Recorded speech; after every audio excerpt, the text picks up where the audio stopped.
एकादशी माता की जय। बोलिए एकादशी माता की जय। आज मैं छठ तिला एकादशी की व्रत कथा सुनाने जा रही हूँ।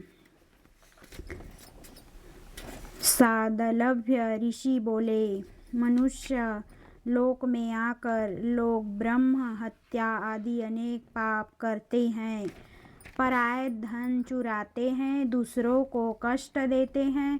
ऐसा करने पर भी वे नरक में जाएं। हे ब्राह्मण, ऐसा उपाय कहिए। हे भगवान, अल्पदान करने से अनायास पाप दूर हो जाए, उसे कहिए। पुलस्त्य मुनि बोले, हे महाभाग, तुमने बहुत सुंदर प्रश्न किया, जिसको ब्रह्मा विष्णु और इंद्रियां देवताओं ने किसी से नहीं कहा। तुम्हारे पूछने पर उस गुप्त बात को तुमसे कहूँगा। माघ मास का आरंभ में ही शुद्धता से स्नान करके इंद्रियों को वश में करे।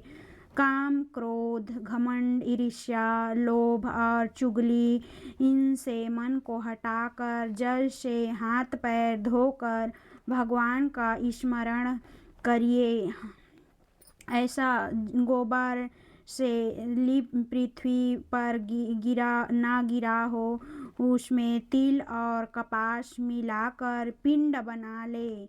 उन पिंड बनवा। यदि माघ के महीने में पूर्वाषाढ़ व मूल नक्षत्र आए तो उसमें नियम ले, या कृष्ण पक्ष एकादशी को नियम ले। उसका विधान मुझसे सुनो। स्नान करके पवित्र होकर कीर्तन करते हुए एकादशी का उपवास करे, रात्रि में जागरण करे और गोबर से बने हुए पिंडों से हवन करे। शंख चक्र गदाधारी भगवान की पूजा करे। यदि आप मेरे ऊपर प्रसन्न हैं तो इतिहास में चंदन, अगर, कपूर चढ़ावे।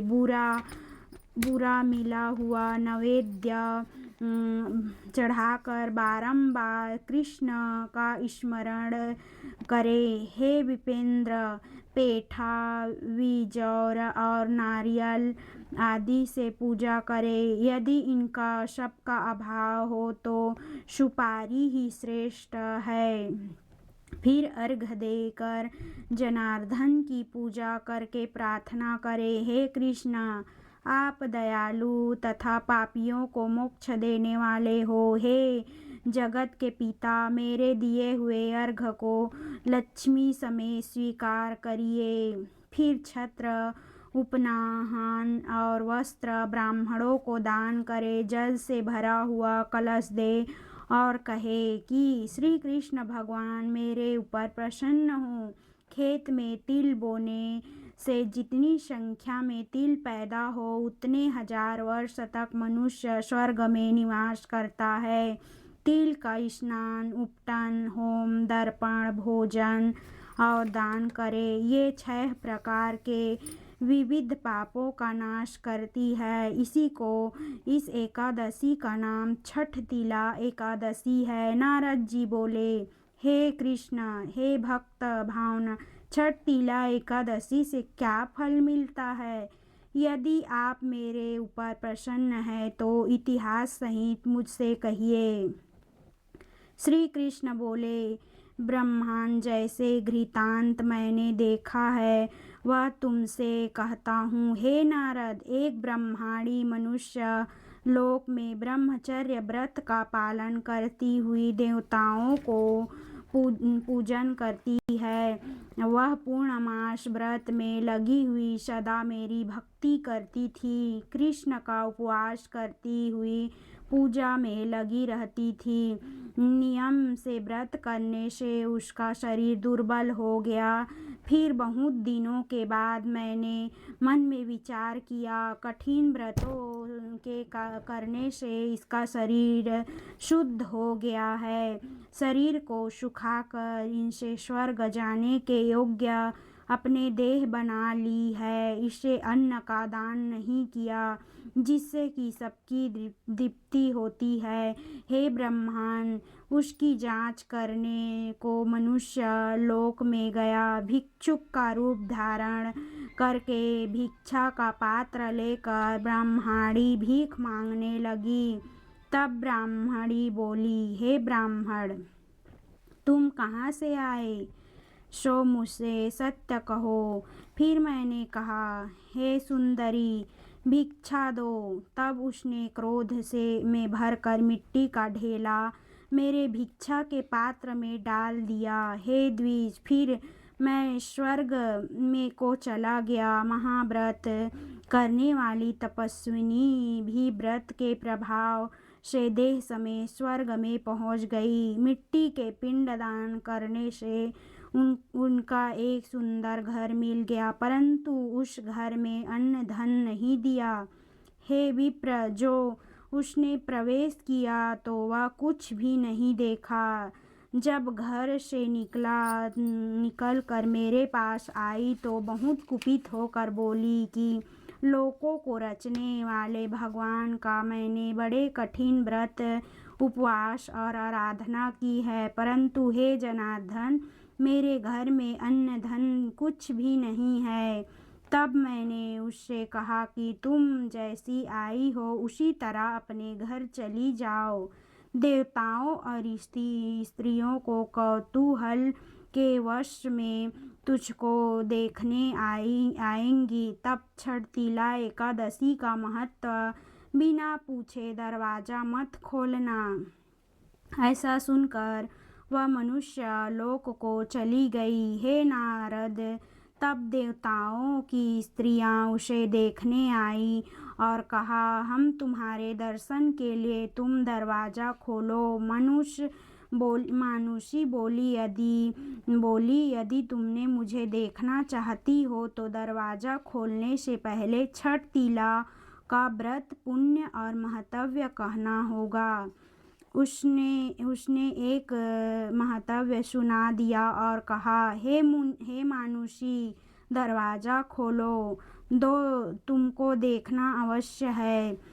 उसने दरवाजा खोल दिया। उन सब ने मानुषी को देख लिया। हे द्विज श्रेष्ठ, वह ना तो देवी, ना गंधर्वी और ना असुरी, ना नागिनी जैसी स्त्री पहले उन्होंने देखी वैसी ही वह भी थी। देवियों के उपदेश से सत्य पर चलने वाली उस मानुषी से मुक्ति को देने वाली छठतीला एकादशी का व्रत किया। तब वह मानुषी क्षण भर में रूपवती और कांति युक्त हो गई और उसने यहाँ धन धान्य, वस्त्र, स्वर्ण, चांदी ये सब हो गए। विधि पूर्वक किया हुआ दान सब पापों का नाश करता है। हे मुनि सत्तम, इससे शरीर में थकावट, अनर्थ अथवा कष्ट होती है।